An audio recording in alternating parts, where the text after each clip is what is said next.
یەکەم ڕۆژی تاقیکردنەوەی شۆفێریەتی وەکو یەکەم کەس لە یەکەم نووسینگەی شۆفێری بۆ خاوەن پێداویستیە تایبەتەکان مۆڵەتی شۆفێری وەرگرت.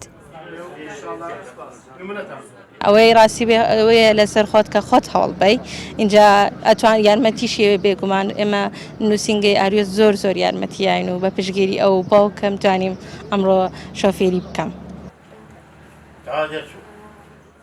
ئۆتۆمبیلەکان تایبەتن بە خاوەن پێداویستی تایبەتەکان، بەڵام ڕێکارە یاساییەکان هەروەکو پێشتر بوو هەمووانە بەبێ گۆڕانکاری.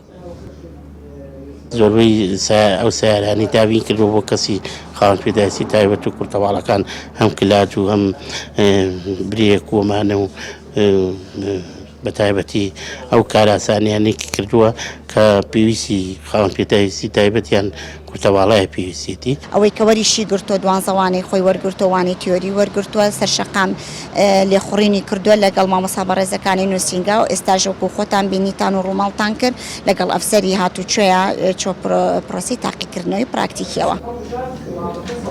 بەپێی یاسا بەرکارەکانی هاتوچۆ لە هەرێمی کوردستان کە تایبەتە بە پێدانی مۆڵەتی شۆفێری هیچ دەخێکی تێدا نییە کە ڕەتی بکاتەوە خاوەن پێداویستی تایبەتەکان نەتوانن مۆڵەتی شۆفێری وەربگرن، بەڵام وەکو نووسینگا ئەمە بۆ یەکەمین جارە نووسینگەیەک تایبەت بە پێدانی مۆڵەتی شۆفێری بۆ خاوەن پێداویستی تایبەتەکان بکرێتەوە. نیان بارزان، کوردستان 24 سلێمانی.